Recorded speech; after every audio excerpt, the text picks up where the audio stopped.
Alright, good morning and welcome to Physics Workroom. In this video, we shall be talking about Charles' Law.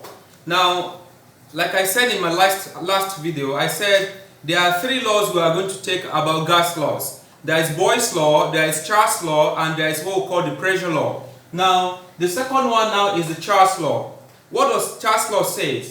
The Charles' Law is trying to compare the relationship between the volume of a gas and the temperature when the pressure is constant. I told you that in the three of them, we have to keep one constant. I mean, the pressure, the volume, and the temperature. We'll keep one constant, we'll change one, and we'll look at what happened to the other one. In this one, we have the volume. Then we have the absolute temperature.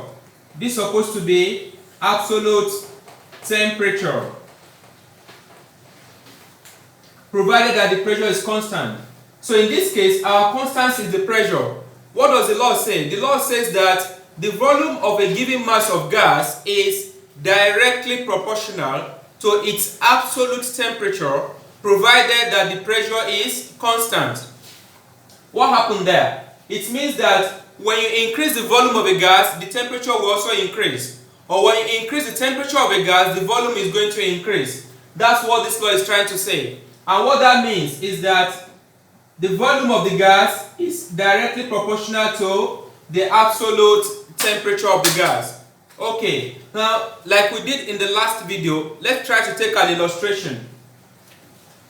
I have a container of a gas here. This is a closed container because you know a gas will take the space of anywhere you put it. That's why we close the container. And this is the temperature I'm placing here. So this is my T1 and I have this here. This is my volume 1. Now I'm trying to increase the temperature of the gas. Then I have a bigger container. Then I have my temperature now increased, my T2. So the whole of this, the same mass of gas is inside this place, the same mass of gas. I did not change the mass of gas, the mass of the gas is still the same. But what happened is that when you increase the temperature of a gas, the particles of the gas will be able to move to different places. And you remember that the gas takes the volume of the container. So when I increase the container, when I change the volume of the container, the gas is still able to occupy the space inside the container. Do you understand? So the temperature will allow the particles of the gas to be able to move to different places. So when you increase the temperature, the thermal energy will convert to kinetic energy. So it means the more temperature you have, the more the kinetic energy of the gas particle. And what happens is the gas will now be able to have enough energy to move. That's why the volume will increase. I hope you understand. Okay, now what this guy means is that, now this is my volume 2, sorry, I have a new volume now. What this guy means is that V divided by T is equals to a constant. That is the meaning of this. Because anytime I remove this sign, this is called proportionality sign. When you remove this, then we need to have a constant like this. So let's try to use this illustration to get an equation for Charles' law. Okay, I remove this now.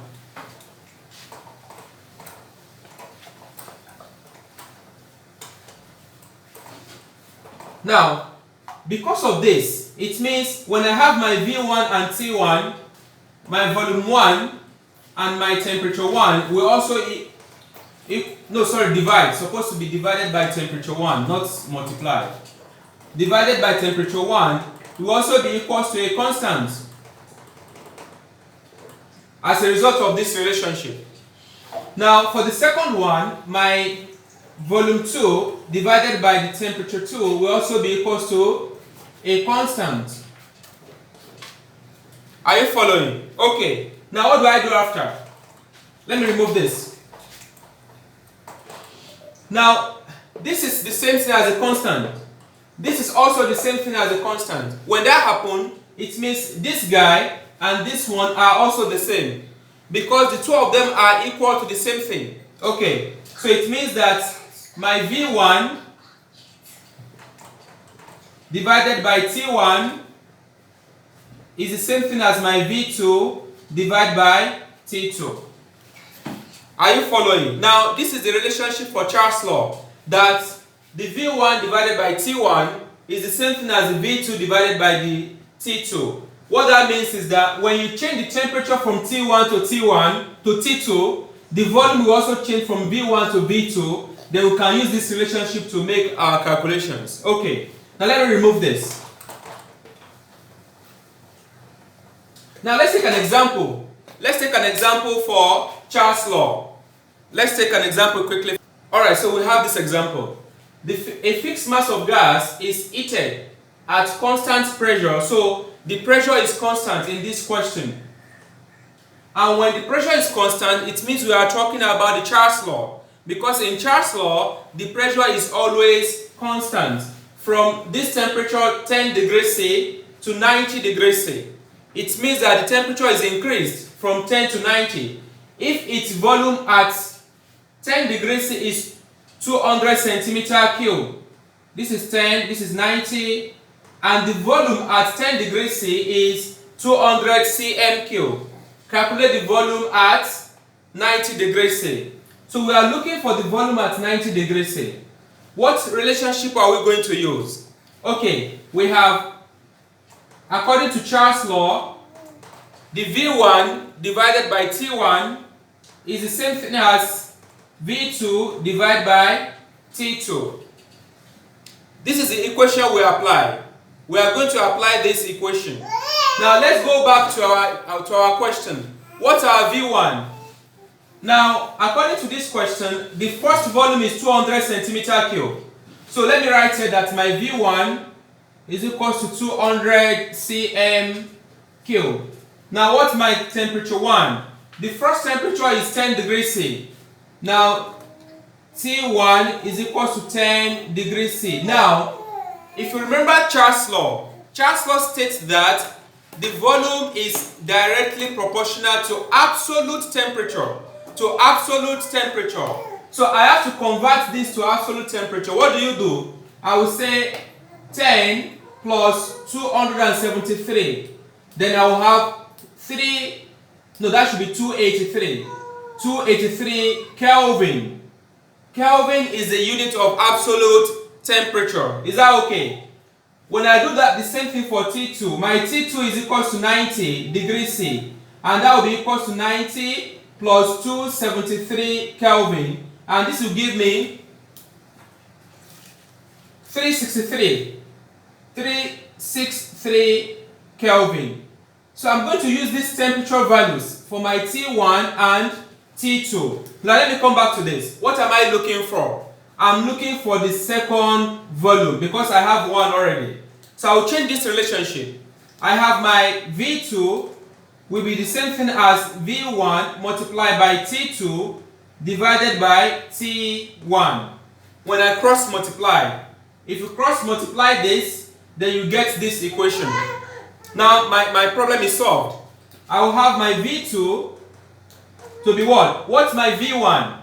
Look at it, what's V1? 200. Multiply by, what is my T2? Again, don't use 90. Use 363 Kelvin because it is absolute temperature.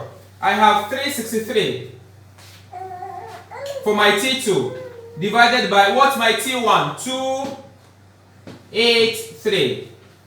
Then when I put all of this into my calculator, I have that my answer is 256.54.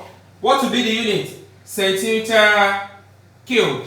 256.54 centimeter cube. And this is how you solve problems in Charles' law. I hope you understand and enjoy this lesson. If you do, please share it with your friends and you subscribe in my channel. Thank you.